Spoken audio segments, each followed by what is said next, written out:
Hello, ladies and gentlemen, world of the internet. Here we are, Maycee and I, on our Teachers Lounge live podcast. Hi, Maycee. Hey. Hello, Joseph. How are you? Very well, doing very well. Super happy we were able to get this together and Wow. yeah, share some of our experiences with the Yep. world, which is what we want to do. So, hmm Maycee, thank you so much. Please introduce yourself, where you're from, and what do you do in the second language teaching world? Okay, thank you so much, Joseph. Hello, everyone, and welcome to our podcast.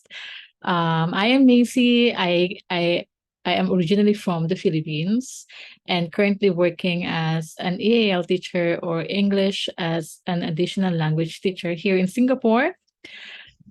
So what I do is I teach students whose level of English language is below phase three and below. Um, I teach them grammar, speaking, listening, writing, reading, and essentially build their confidence over time. So yeah, that's what I do. How about you, Joseph? Give us some background about you. All right, all right. She said background, and so I'll give you a little background. My name is Joseph. I'm from the USA, everyone. New Jersey to be exact. New Jersey rocks. But I have stationed my wonderful life here in Southeast Asia, which is one of the reasons Maycee and I have decided to do this podcast to try to share some of the challenges and rewards, strategies of teaching in Southeast Asia. So I'm currently in Thailand, southern Thailand. I currently am a remote teacher. So my main student or base of students are business professionals who are increasing their English knowledge for work purposes and or to gain certificates in business English training. So I've been doing this at the adult level for about 4 years. Before that, I was a brick and mortar teacher for K3 and then P1, no, P3 to 6. So I've been in it.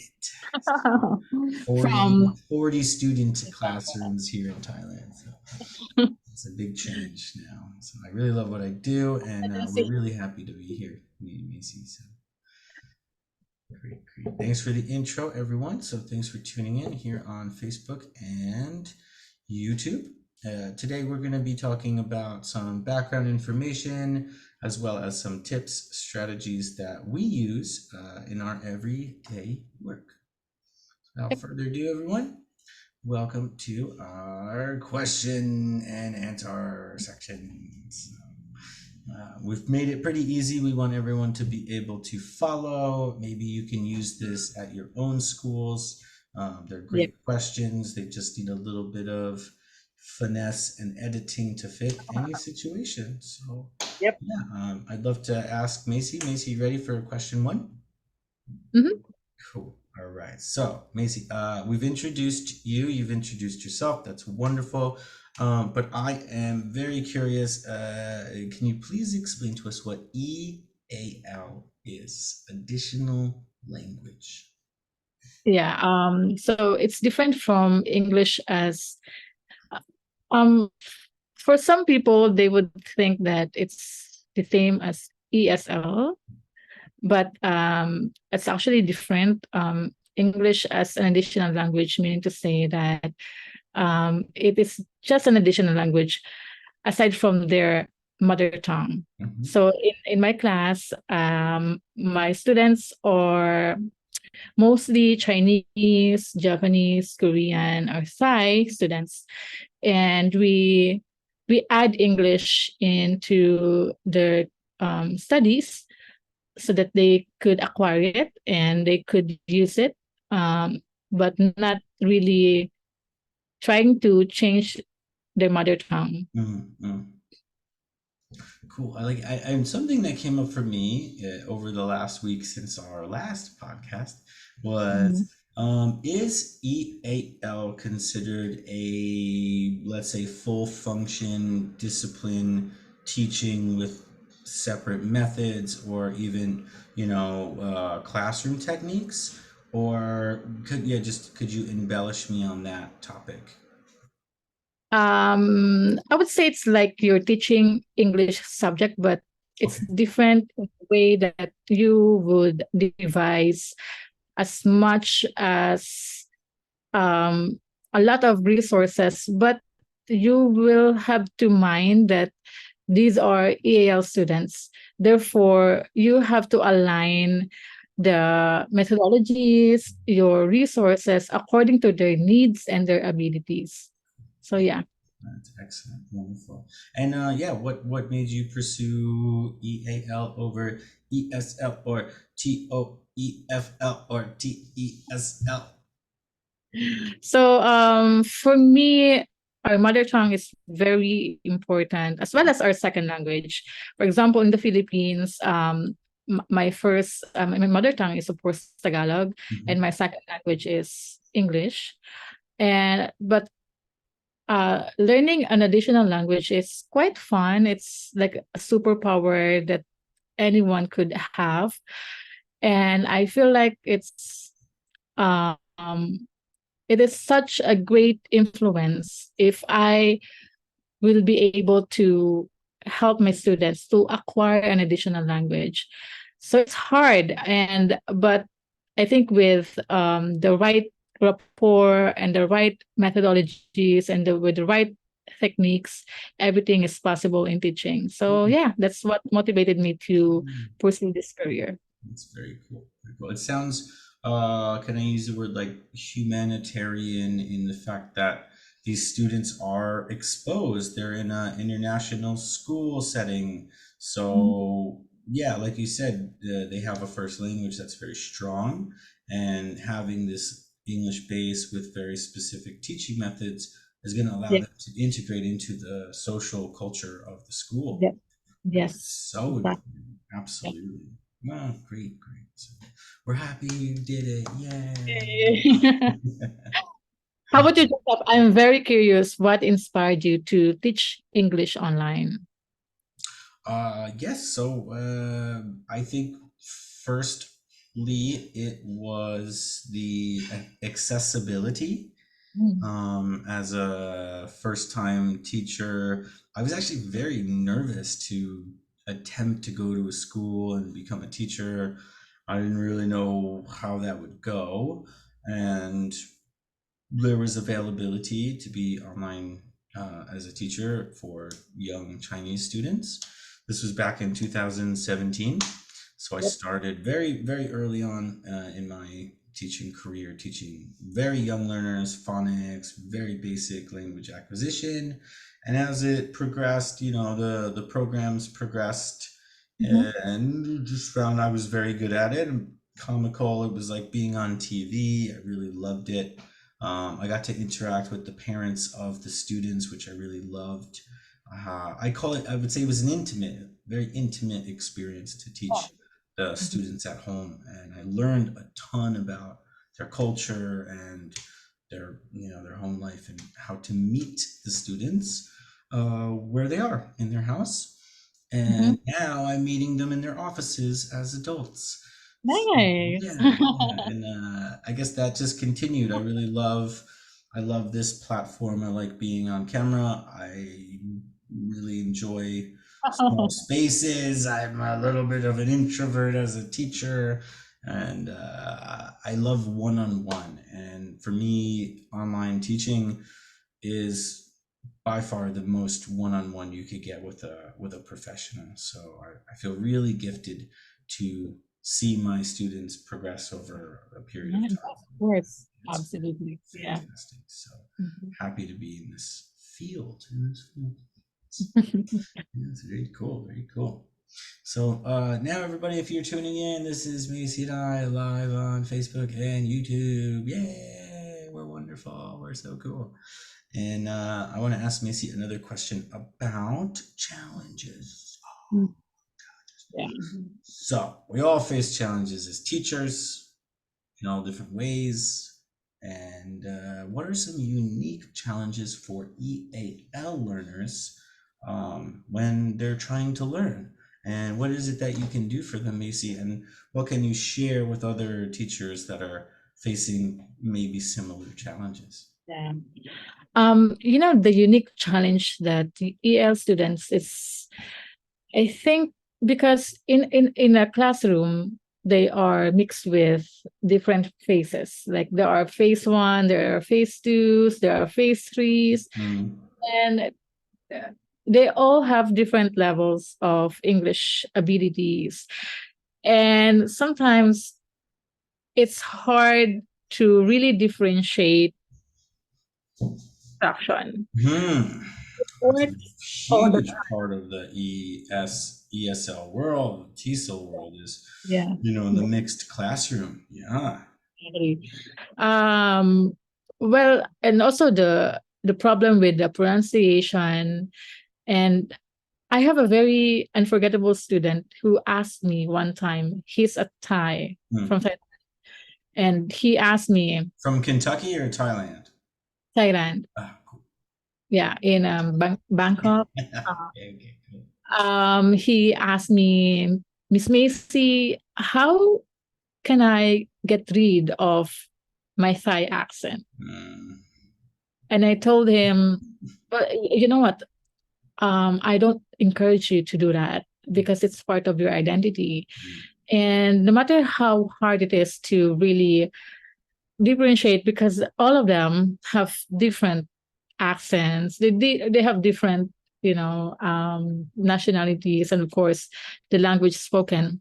Yeah, it's gonna come out different for sure. And the pronunciation is one of the unique challenges that EL learners Yeah, face, sure. as well as the limited vocabularies.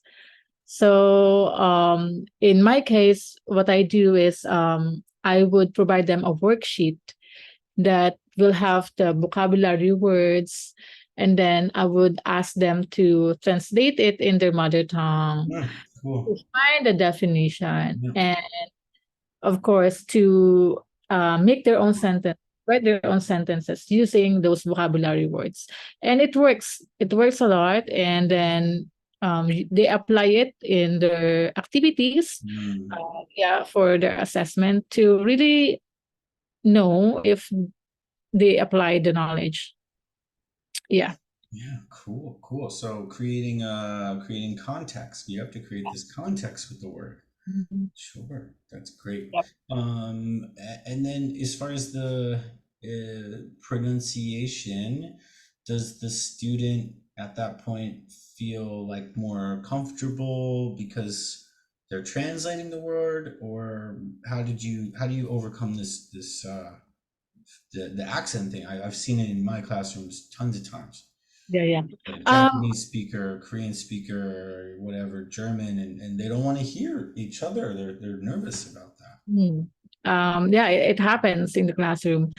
What I do in my class is to make them feel that they have the freedom to express who they are, Mm. because their teacher is also a non-native speaker, and that Yes. makes them more comfortable in expressing themselves. And I would always tell them that, you know what, we are all lifelong learners, and even your teacher, me, Mm. uh, I'm still find it hard to really enunciate some words. Mm. And I would always tell them that practice is the key. We practice all the time. Practice at home. You practice facing the mirror, or maybe in front of your family or friends. So in that way, they would be exposed to the words, and Mm. the more exposed they are, the more they can pronounce it properly. So yeah, that's what Cool. I, Yeah, I love yeah. that. That's great. Mm-hmm. Um, can I share a really fun teacher experience of that? Good. Yeah, we had one of my first years. I was doing exchange programs in the U.S., and we had students from China, Japan, Russia, Italy, Barcelona, Rio de Janeiro, Portugal, everywhere, everywhere. And I could not get this classroom to talk. And I was like, okay, guys, like, what? what's up? She's like, okay, draw a picture, chill out, let's see what's up. And I walk around, hey, what's Mhm. going on? There's a couple words. Like, teacher, I don't want to sound stupid. I was like, okay, all right, I got this. So I found this really awesome video, and if you check in our chat box, you'll see this resource here, and it's a slide, it's a PPT, but it's a video. It's fantastic, and Mhm. it has all the native speaking countries. And I say, okay, class guys, look. What do you see? Oh, Ireland. Oh, the UK, America, Australia. So cool. So great, great, great. Do you want to hear what everyone sounds like? Yeah, of course, of course. Boop. And there you have all of these crazy accents from all over the world, Irish, super thick accents, and you've got your Kiwis from New Zealand, and the students' jaws are just on the ground like, teacher, that's English. I said, yeah, guys, it's okay. You know, Mhm. we all have a different way of speaking. Yeah. Most important, can your listener understand you? Mm. And Yeah, if your listener can understand you, that's the goal. yeah, that's yeah. So we broke that habit that day, and it was hilarious, just awesome. So yeah, I love that, and we definitely have to encourage what I call global English. It's not about accents; it's about comprehension, listening, understanding. Yeah. That's it. Yeah. Cool, great. What about you, Joseph? What are some of the Challenges. specific challenges? Yeah. Okay. So quite a bit different, and this is cool. Like Macy and I are here together, and I part of the reason I chose Macy for this project is she is a brick and mortar teacher.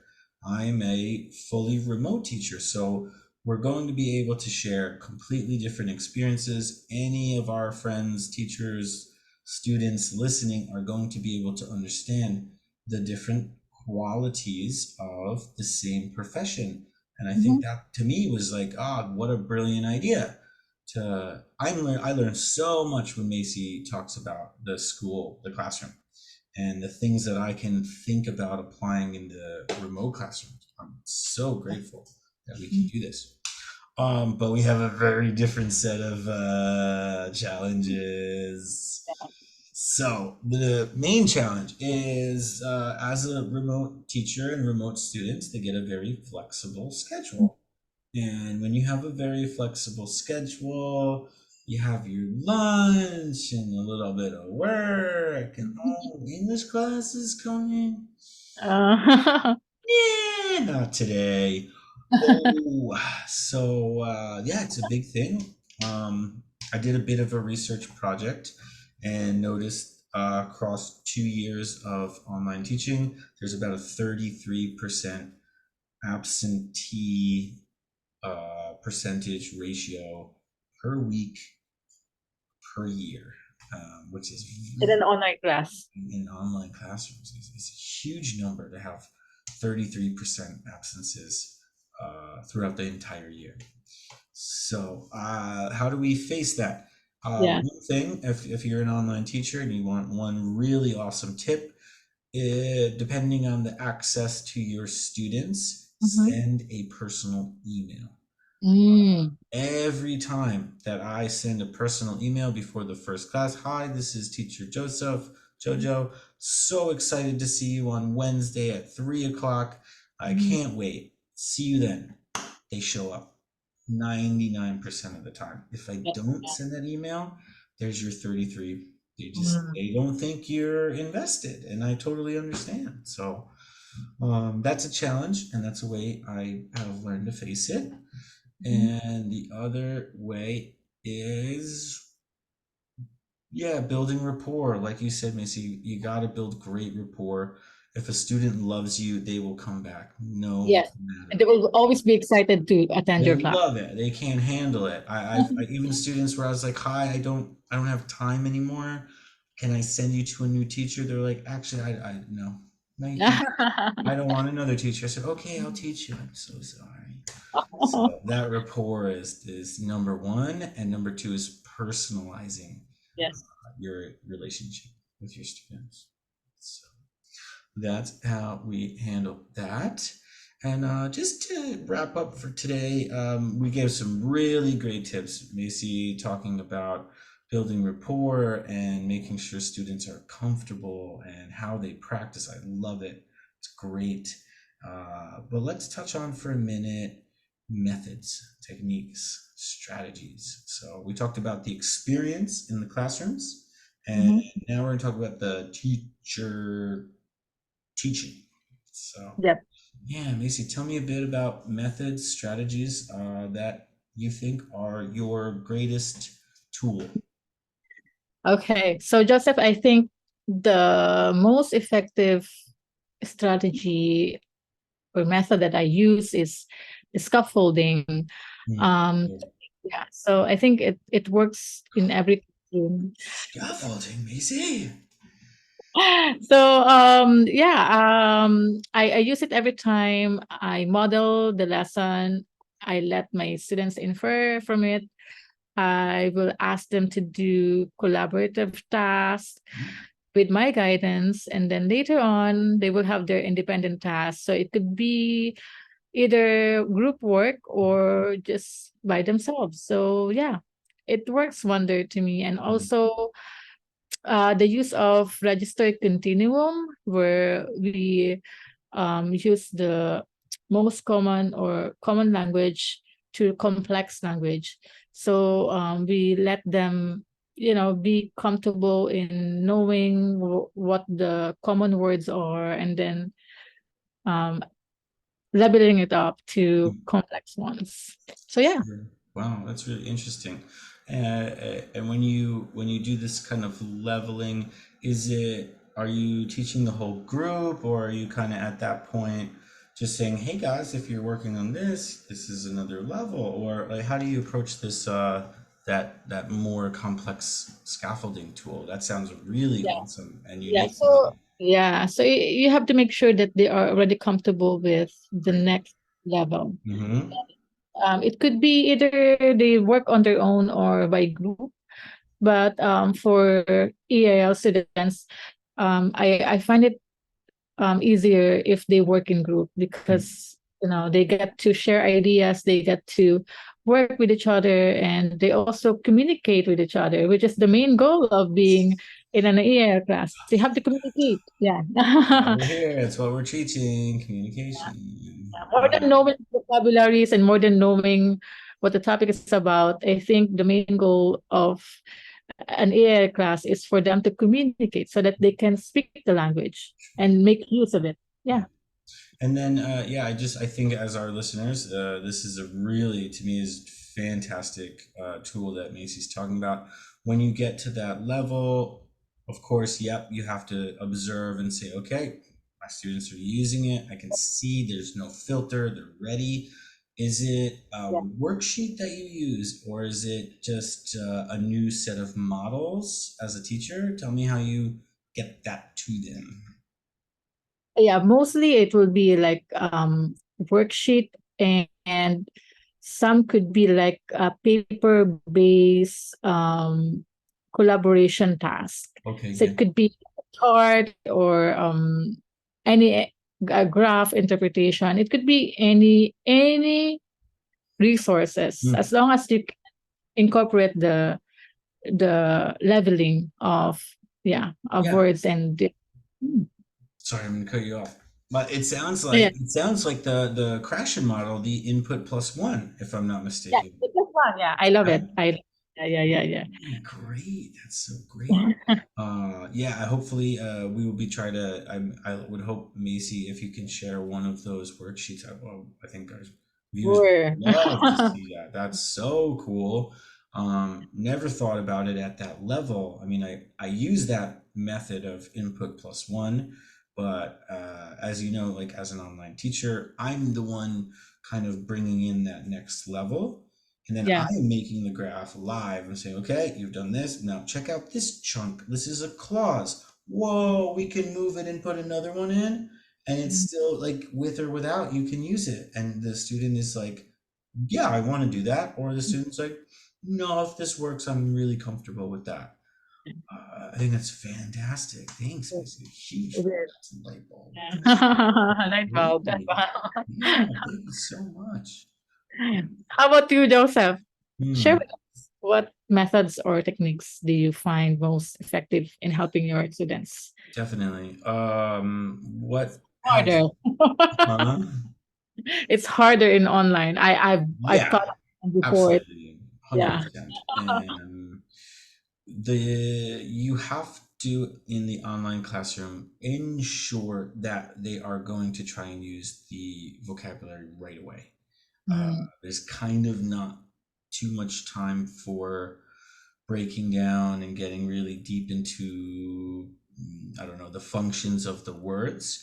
yeah. Really, what we try to do is we try to show the words, say, Mhm. okay, these are the words. I say, yeah, yeah, I basically understand these are verbs and what they do.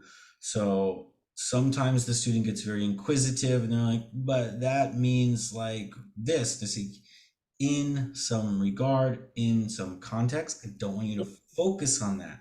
Mhm. Look at the word. Yes, it's a verb, so it's going to be an action, it's going to be stative, it's a noun, it's going to fit in the object. That's all I want you to do. Mhm. And now I'm going to show it to you in context. And Mm. that word in context is like it's like flashing lights. All of a sudden the student's like, I didn't know you could do that. That sounds so cool. And Mm. that's when I can do that input plus one and elaborate and say, yeah, in this case, it's actually a metaphor Yeah. for this. Do you Mhm. have another way of explaining it? And the student's like, well, it sounds like if you were to tip a glass over. And I said, Yeah. you just came up with a metaphor. It's like tipping a glass over. And so in the online classroom, I have to say for anyone listening, I am typing my little fingers off and making sure I am capturing everything the student says, Mm. because at the end of, let's call it the presenting and production stage, Mhm. uh, if I don't do that, the student probably has not. And Yep. at the end of class, I have to be able to give them something. So I Mhm. always say, hey, did you see me type in like a crazy person? Well, here's your vocab list. Study it Nice. again and again and again and again and again and again and again. Good. Yeah, retention, retention. Yeah. Absolutely. Nice. It's all about that review and retention. 100%. And So, Stephen Johnson is a genius for yeah, that. Yeah. Input plus one works wonder. gotta do it. Gotta Yeah. do it. And I don't know. I'm not going to say other teachers don't do it, but the reaction I get from my students is thank you so Yeah. much Yeah. because I haven't had this before. So, yeah, our vocab lists are amazing for our And just students. and just to add to that, that Joseph, like, would Mhm. you agree with me that we can be as enthusiastic as we could, as happy teachers as we could, but if our students doesn't have the motivation to learn, then it will not just happen. So that is why I think teachers, to those who are listening, it is very important that we have a very positive rapport or relationship with our students, so that it Mhm. will be much easier for them to really, listen to us, follow our instruction, and yeah, just be in our class, like fully in our class. Fully in for sure. Absolutely. Yeah, the report is everything. Um, Can you teach that? No, no. Mm, I mean, I've had students, and we all have as teachers, where it's mm, very difficult to reach that student. You try your absolute best. That's it. Try your best, and I think at some point they really they will turn back and say, "Wow, I learned something." You don't have to mhm. like me, Yep. but you learn something, and Mhm. that's the goal. Yeah. So for me, the vocab lists, as the teacher producing something for the student. It's I don't remember the word. One of my mentors always said, "Do what your students are doing," and Mm, I have done that my entire teaching career. If I give a task, it's mhm. quiet. I say, "Okay, guys, we've got 10 minutes, 5 minutes. I'm Yeah. going to do it too," and I Yeah. sit I do down and that. I I do do that it. in my class. I do that in my class as Yeah, well. I do it all the Yeah. time. Yeah. So yeah, be involved, and when students see that, it's a rapport builder as well. They're they're like, "Oh, wow, teacher's cool. Teacher likes this. Wow, that's fun." So Mhm. we get a lot out of that. I think that's great. That's So nice. cool. Thanks, everybody. So at here we are. This is our Facebook Live. We're going to share with you a couple of our resources. That being, make your vocab list for your students. Provide some good review and retention work. Macy, what else? Review, retention, Scaffolding, scaffolding, read continuum, the use of input plus one. and post, crash it all the way for sure. And if you want to learn about podcasting, we're still learning. We're still learning. So thank you everybody for our hopefully much better short today with excellent quality sound. We will be posting this on our Facebooks. Please check Hopefully, it out. And fingers crossed. we really want to make a great example for teachers and like just know the ESL world's it's not going anywhere. We Yep. need you. We need inspired teachers to inspire students to continue learning. It's so important. So thank you, Macy, for your Sunday evening time. And Thank you, Joseph, for having me. it's awesome. You've enlightened me in a ton of new ways today. I'm super excited to share this video with all of us. So The goal. absolutely. So great, great. We'll be back on our next podcast once we hear back from you. So if you've got a topic that's pressing you, challenging you as a teacher in the professional world, we've got both of those. We've got an amazing teacher giving her all and a business-minded English linguist that is ready to do and Mhm. jump in anywhere I possibly can. So thanks for coming to the Teachers Lounge, and Thank you, everyone, and we we hope to see will you. be back next time. Look, I'm Yay. on top of Maisie. Maisie's me. Oh! Now we're all friends here. So, well, thank you, everyone, and we will absolutely see you next time. Bye, everyone. See Bye, ya. Macy. Bye, Joseph. Bye. Cool.